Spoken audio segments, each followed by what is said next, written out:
સુરતના ભેસ્તાનમાં જ્વેલર્સની દુકાનમાં લૂંટનો પ્રયાસ થયો। 3 શખ્સોએ જ્વેલર્સની દુકાનમાં ઘૂસીને માલિક સહિત કર્મચારી પર હુમલો કર્યો, ત્યારે હુમલામાં ઇજાગ્રસ્ત 2 લોકોને સારવાર માટે હોસ્પિટલ ખસેડાયા છે।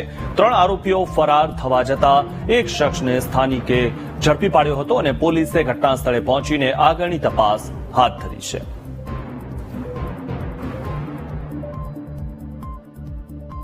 તો સુરતમાં દિન પ્રતિદિન જે રીતે ક્રાઇમની ઘટનાઓ ઘટી રહી છે, હત્યા હોય, લૂંટ હોય, અપહરણ હોય, તેવી જ એક વધુ ઘટના સામે આવી છે અને સુરતના ભેસ્તાનમાં જ્વેલર્સની દુકાનમાં લૂંટનો જે આ પ્રયાસ થયો છે તેમાં 3 શખ્સોએ જ્વેલર્સની દુકાનમાં ઘૂસીને માલિક સહિત કર્મચારી પર હુમલો કરી દીધો હતો અને લૂંટ કરવા જતા હુમલો કર્યો હતો। હુમલામાં ઇજાગ્રસ્ત 2 લોકોને સારવાર માટે હોસ્પિટલ લઈ જવામાં આવ્યા હતા। આ વિશે વધુ માહિતી મેળવી અમારા સંવાદદાતા ધ્રુવ પાસેથી। ધ્રુવ, જે રીતે સુરતમાં દિન પ્રતિદિન હત્યાની ઘટનાઓ હવે સામાન્ય થઈ ચૂકી છે, તેમાં વધુ એક ઘટના ઉમેરાઈ છે, શું વધુ માહિતી?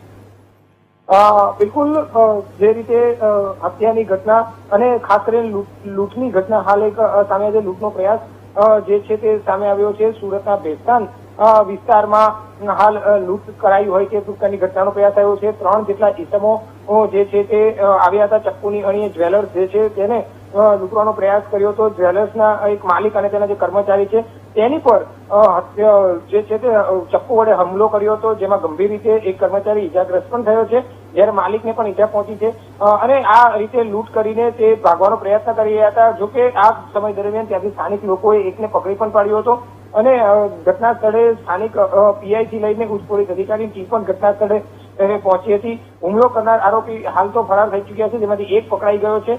ભેસ્તાન પોલીસે ત્યાં આસપાસના સીસીટીવી સહિત તમામ બાબતે તપાસ હાથ ધરી છે અને વધુ કાર્યવાહી હાથ ધરી છે। જી, આભાર ધ્રુવ, માહિતી આપવા બદલ।